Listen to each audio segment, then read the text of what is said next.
I was elbow deep in the grease trap of a 24-hour diner when my phone buzzed against my hip. It was 11:51 at night. My hands were slick with old oil and industrial cleaner, but I slid the phone out anyway. It was a notification from the family group chat. A photo. My father, my stepmother, Brenda, my brother Tyler, and my sister Kayla. They were all holding crystal champagne flutes standing on the deck of a yacht I didn't know they had rented. The caption read, "Family First." 2 seconds later, a direct text came through from Brenda. It said, "Don't bother coming for Christmas, Elena. We are done pretending you fit in." I watched the screen as a notification popped up below it. My father had liked the message. I didn't cry. I didn't throw the phone. I just wiped my greasy thumb on my apron, stared at the glowing screen, and felt the last bit of warmth I had for them turn into ice. Before we see how they regret that text, drop a comment below telling me where you are listening from and what time it is for you right now. I would love to see who is awake with us. The screen of my phone was still glowing with the image of my family on their yacht when it vibrated again. A new call. No caller ID. In my life, unknown numbers usually meant debt collectors' overdue tuition reminders or landlords asking why the rent was 3 days late. I almost let it go to voicemail, but something about the timing felt deliberate. It was 11:52, exactly 60 seconds after my stepmother had cut me out of the family. I wiped my thumb on my apron again and swiped answer. "Is this Elena?" The voice was deep, smooth, and expensive. It sounded like the kind of voice that billed by the hour. "Speaking," I said, my voice flat. I wasn't in the mood to be polite to a telemarketer.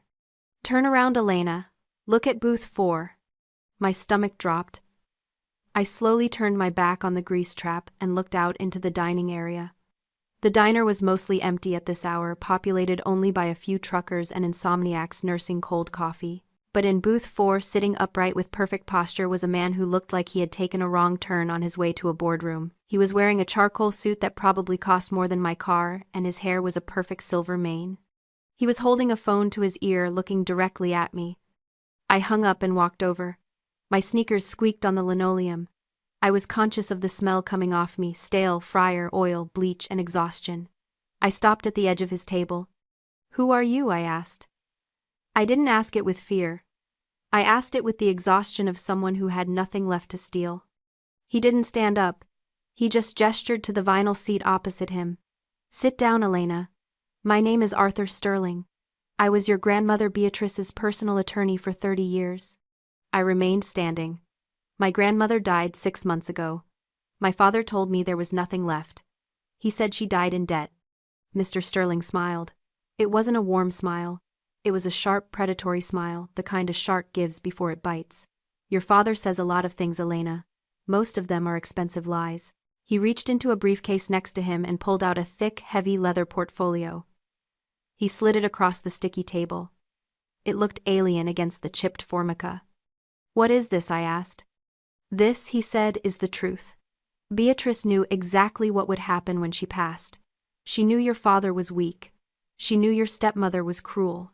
And she knew that tonight they would finally feel confident enough to cut you off completely."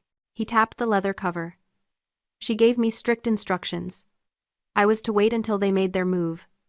Until they proved beyond a shadow of a doubt that they did not consider you family."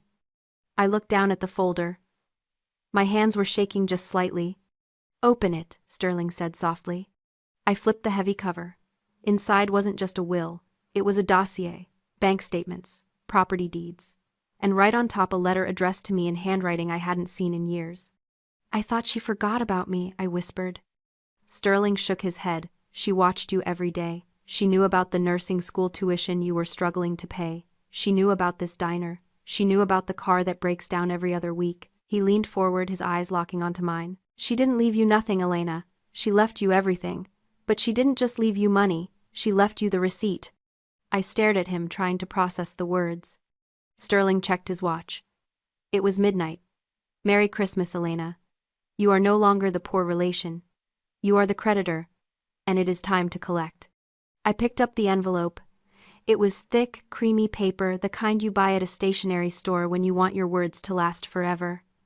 My name was written on the front in blue ink, shaky but determined. I recognized the loop of the L immediately. It was the only birthday card I used to get. Growing up, slipped to me in secret before Brenda could throw it away.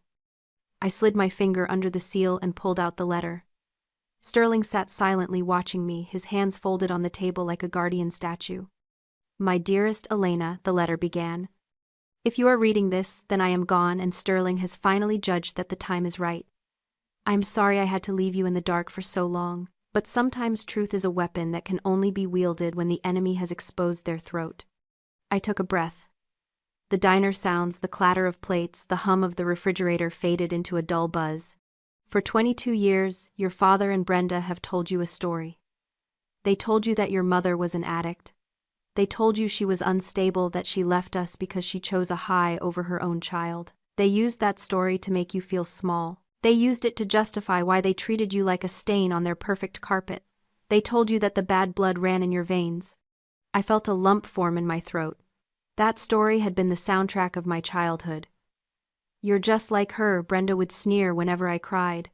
Broken, just like your junkie mother. It was a lie, Elena. A cruel, calculated lie, woven by a jealous woman and signed by a cowardly man. Your mother, Sarah, was not an addict. She was a pediatric nurse. She was the kindest soul I ever knew. She did not leave you. She died shielding you. When you were 2 years old, there was an electrical fire in the apartment. She had a clear path to the door, Elena. She could have walked out without a scratch. Instead, she ran back into the nursery. She wrapped her body around yours. She took the smoke and the heat so that you wouldn't have to. The firefighters found you unharmed beneath her. She didn't abandon you. She gave her life to ensure you had one. I put the letter down.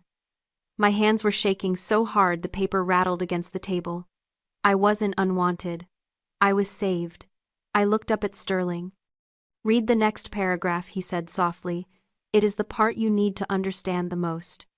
I looked back down. You have always wondered why Brenda hated you so much. You thought it was because you were difficult or messy or unlovable. Elena, look at the photograph in the folder. I dug into the leather portfolio and pulled out a glossy 4x6 photo. It was a woman laughing, holding a baby. She had dark hair, high cheekbones, and eyes that were shaped exactly like mine. I was looking at a mirror. Brenda didn't hate you because of who you were, Grandma wrote. She hated you because every time she looked at you, she saw Sarah. You are your mother's carbon copy. You are the ghost in the room. You were the living, breathing reminder of the woman your father loved first and loved best. Brenda could never compete with a ghost, so she tried to break the mirror. And your father, my son, he was too weak to stop her. He sacrificed his daughter to keep the peace with his new wife. He let them punish you for the crime of having your mother's face. I stared at the woman in the photo. For my entire life I had walked around apologizing for my existence. I had made myself small. I had accepted the scraps from their table because I thought I was lucky they fed me at all. I thought I was the problem. But I wasn't the problem. I was the proof. I wasn't punished for being bad. I was punished for being beautiful in a way that terrified them. I put the photo down on top of the letter. The sadness that had been pooling in my chest for years began to evaporate. In its place, something harder and colder began to solidify. It felt like steel. Sterling leaned forward. Do you understand now, Elena? They didn't cast you out because you were worthless. I looked at the lawyer. My eyes were dry. I understand, I said. Good, Sterling said. Because the rest of this file contains the financial records of exactly how much money they have spent trying to fill the void that your mother left behind. And let me tell you, Elena, they spent a lot. He tapped the portfolio. Tomorrow morning we go to the house. It is time to introduce the ghost to the landlords. Mr. Sterling had given me one specific instruction before I drove to the house. Let them speak, he had said. Arrogance is a balloon, Elena. It pops loudest when it is overinflated. I pulled my rusting sedan up the long paved driveway of the Whitehaven estate. My brakes squealed, a sharp, ugly sound that cut through the manicured silence of the neighborhood. The house loomed ahead, a sprawling mock Tudor mansion that screamed new money. In the driveway sat a brand-new pearl-white luxury SUV with a red bow still attached to the grille. I parked behind it, checking my reflection in the rearview mirror. I hadn't changed out of my diner uniform. I still smelled like bacon grease and dish soap. Sterling had offered me time to change, but I refused. I wanted them to see exactly who they were throwing away. I walked up the front steps. Before I could ring the bell, the door swung open. It was Tyler. He was wearing a polo shirt that cost more than my weekly tips. "Did we order takeout?" he asked, looking over my shoulder for a delivery bag. "Oh, it's just you." He didn't move to let me in. I stepped past him. Inside the house smelled of fresh paint and expensive lilies. Brenda was standing in the foyer directing two workmen who were hanging a massive abstract painting. "Careful with the frame," she snapped. Then she saw me. Her face didn't soften. It just tightened, like she had smelled something rotting. "Elena, I thought my text was clear. We have a very important meeting today. We don't have time for your drama." "I'm not here for drama, Brenda," I said, my voice steady. "I'm here for the meeting." She laughed. A short, sharp bark. "This is a legal meeting, honey. About the estate. It doesn't concern you. But since you're here, look." She swept her arm toward the back of the house. Through the sliding glass doors I could see the backyard. The old wooden deck was gone. In its place was a sprawling stone patio, an outdoor kitchen, and a sparkling in-ground pool with a waterfall feature. $50,000, she said, her eyes gleaming with a manic sort of pride. "We finished it last week. And the kitchen," she tapped the marble island we were standing next to. $40,000, imported directly from Italy." "You spent a lot of money," I said quietly. Brenda smirked. "We're investing in our future. Beatrice would have wanted us to enjoy her legacy. Besides, once the wire transfer hits this afternoon, this will all be paid off in seconds." My father Robert walked in from the living room. He was wearing a new suit, but he looked uncomfortable. When he saw me, he didn't say hello. He just looked at his shoes. "You shouldn't be here, Elena," he mumbled. "It's..." "Awkward for who, Dad?" I asked. "For you," Kayla said, walking down the stairs. She was scrolling on her phone, barely looking up. "We're about to be millionaires, Elena. And you're you. It's embarrassing. Go back to the diner." I looked at them. Really looked at them. For years their words would have cut me open. I would have begged for a crumb of affection. I would have apologized for being poor, for being an inconvenience. But today, standing in their $40,000 kitchen, I didn't feel pain. I felt the cold, hard clarity of an accountant looking at a bad audit. They weren't a family. They were a sinkhole. They had spent money they didn't have, banking on a dead woman they barely visited to impress neighbors who didn't care. The doorbell rang. "That's Mr. Sterling," Brenda said, clapping her hands. Her eyes lit up with greed. "Finally!" She turned to me, her voice dripping with venom. "You can stay and watch if you want, Elena, but stand in the corner, and try not to get grease on the new furniture." I walked to the corner of the room and leaned against the wall. I crossed my arms over my apron. "Okay," I said, "I'll watch." Mr. Sterling walked into the living room like he owned the air inside it. He didn't shake my father's hand. He didn't accept the glass of sparkling water Brenda offered. He simply walked to the center of the room, placed his briefcase on the new marble coffee table, and snapped the latches open. The sound was like a gunshot in a canyon. My family sat on the new beige sectional sofa, leaning forward like hungry dogs waiting for a bone. I stayed in the corner, leaning against the wall, invisible. "Well," Brenda said, her voice tight with excitement. "Let's get to the good part, Arthur. When does the transfer hit?" Sterling ignored her. He pulled out a document, put on a pair of reading glasses, and looked over the rims at them. "Before we discuss the distribution of assets," he said, his voice dry as dust, "we must review the liabilities. Based on the receipts I have collected and the credit checks I ran this morning, you have spent quite aggressively in the last 6 months." He looked down at the paper. One pearl white luxury SUV. $78,000. Financed at 12% interest. My father shifted uncomfortably. We assumed we could pay cash once the will settled." Sterling continued, relentless. "One kitchen renovation. $40,000. One pool and patio complex. $50,000. Designer wardrobes, vacations, and general lifestyle inflation. $36,000. He took off his glasses and looked at Robert. "In total, you have spent $204,000 in anticipation of this inheritance. You have maxed out your credit cards and leveraged your home equity to the hilt. You spent a fortune you did not have." "It's not a fortune we don't have," Brenda snapped, her smile faltering. "It is a fortune we are about to get. Just read the will, Arthur." Sterling put his glasses back on. "Very well." He picked up a heavy sheet of parchment. "To my grandchildren Tyler and Kayla." Tyler sat up straighter. Kayla put down her phone. "I leave the sum of $6,000 each." The room went dead silent. 6,000, Tyler repeated. You mean 600,000? 6,000, Sterling corrected. Specifically, Beatrice labeled these funds as appearance fees. She calculated the hourly rate of a minimum wage worker and multiplied it by the number of hours you spent visiting her in the hospital. She wanted to make sure you were fairly compensated for your time.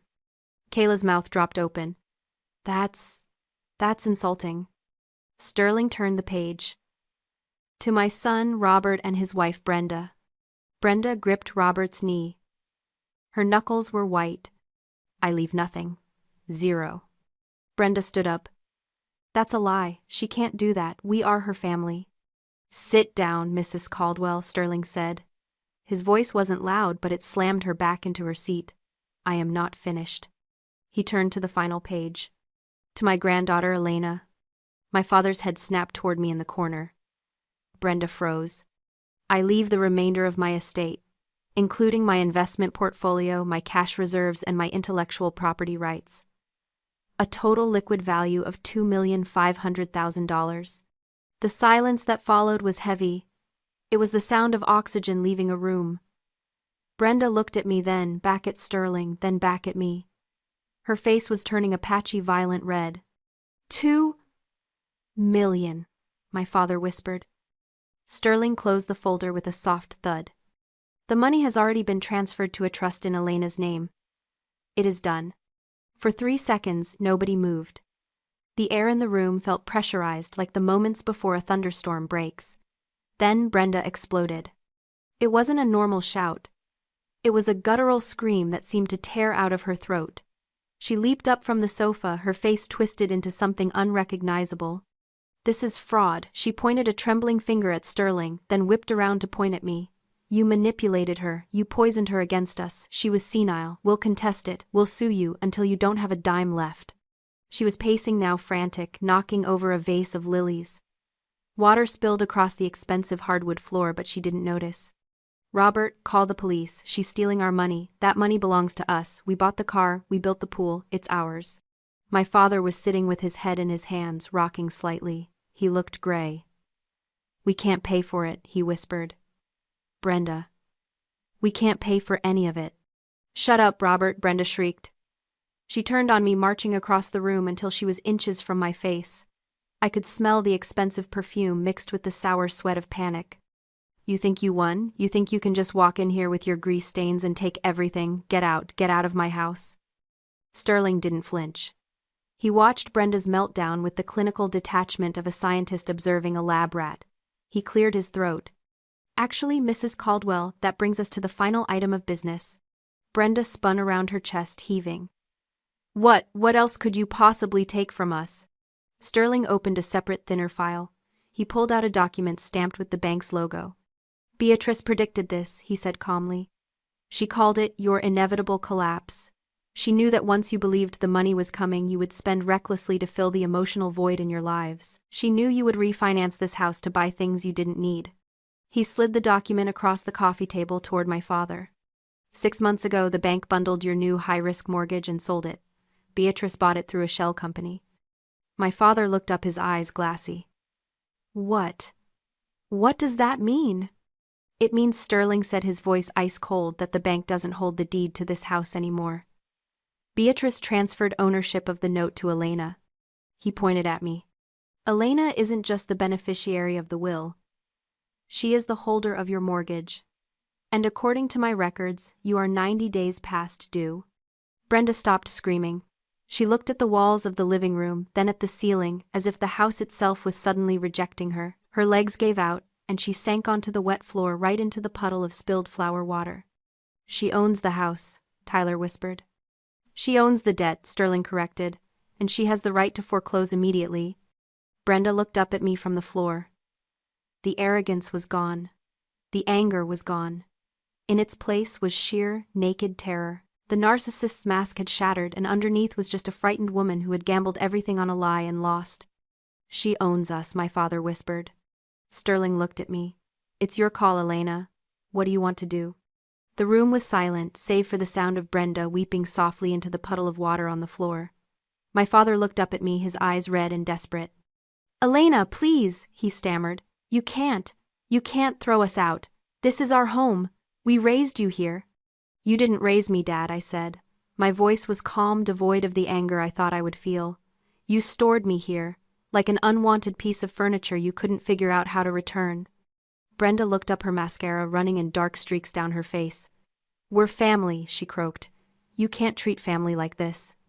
Family, I repeated, testing the word. It felt foreign. You told me last night that I wasn't family. You told me to take the hint. Well, I'm taking it. This isn't a family matter anymore, Brenda. It's a business transaction. I looked at Sterling. Do you have the eviction papers ready? Sterling reached into his briefcase. I have them right here. Notice to vacate in 72 hours. My father made a sound like a wounded animal. We have nowhere to go, he whispered. The credit cards are maxed. We have no cash. If you kick us out, we're homeless. I watched them crumble. It would have been easy to sign the paper. It would have been satisfying to watch the sheriff drag them out, to see the neighbors watch their humiliation. But that was too quick. That was a mercy they didn't deserve. I don't want to evict you, I said. Hope flickered in Brenda's eyes. She sat up straighter. No, I said. I looked around the expensive living room at the high ceilings and the custom drapes.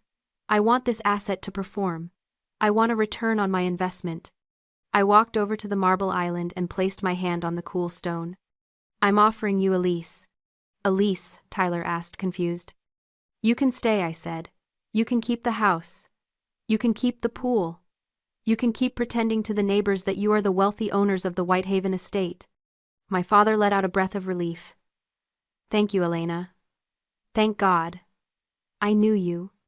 But I interrupted, cutting him off with a sharp look. You will stay as my tenants.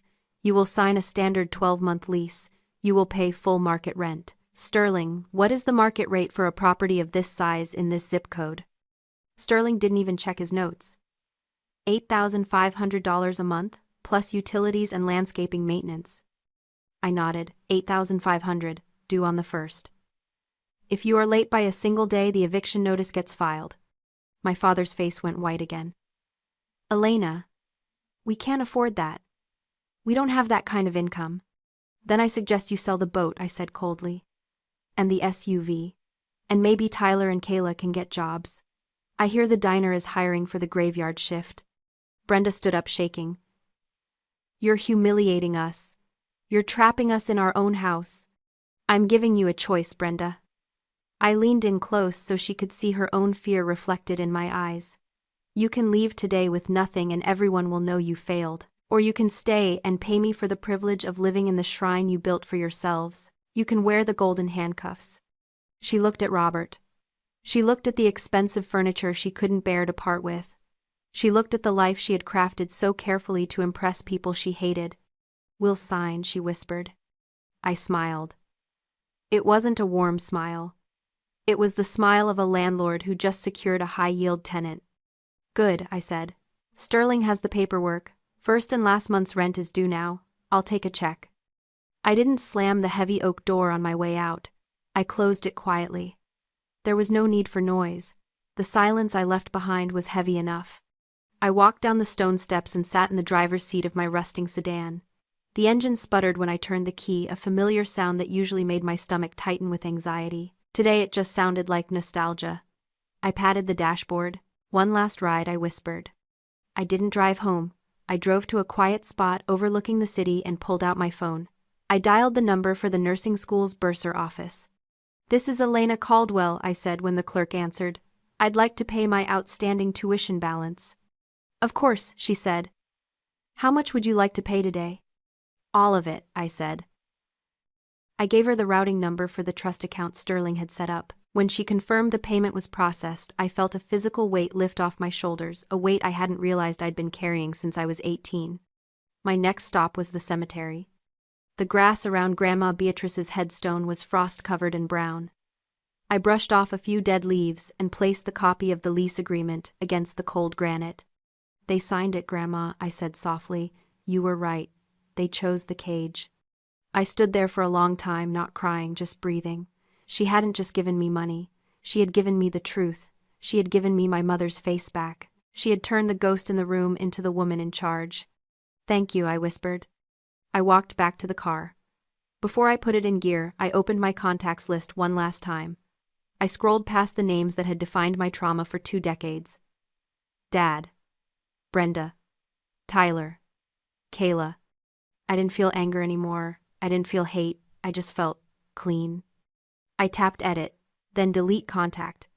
I did it 4 times. 4 clicks. 4 ties severed. I tossed the phone onto the passenger seat and pulled onto the highway. The road ahead was wide open, and for the first time in my life, I could afford to go anywhere I wanted. If you had the power to make your bullies pay you rent, would you do it, or would you just kick them out? Tell me in the comments. And if you believe the truth always wins, hit that like button,